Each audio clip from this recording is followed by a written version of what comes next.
আল্লাহর একটি নাম পড়ুন, প্রকাশ্য এবং গোপনীয় সম্পদের মালিক বানিয়ে দিবেন।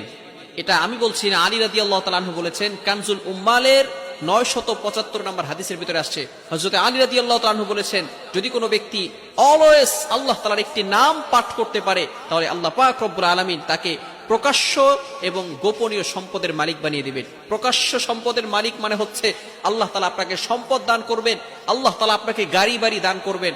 এবং গোপনীয় সম্পদ মানে হচ্ছে আল্লাহ তাআলা আপনাকে সুস্থতার নিয়ামত দান করবেন।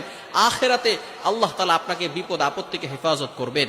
অর্থাৎ যে ব্যক্তি আল্লাহ তাআলার এই একটি নাম পড়তে পারবে, আল্লাহ তাআলা তাকে 4টি পুরস্কার দিবেন। কয়টি পুরস্কার? 4টি পুরস্কার। 2টি পুরস্কার আল্লাহ তাআলা দুনিয়াতে দিবেন এবং 2টি পুরস্কার আল্লাহ তাআলা আখিরাতে দিবেন। দুনিয়াতে যে 2টি পুরস্কার দিবেন, 1 নাম্বার হচ্ছে তার অভাব আল্লাহ তাআলা দূর করে দিবেন। আপনি অভাবে আছেন, কষ্টে আছেন, আল্লাহ তাআলা আপনার অভাব দূর করে দিবেন। আল্লাহ তাআলা আপনাকে কারো প্রতি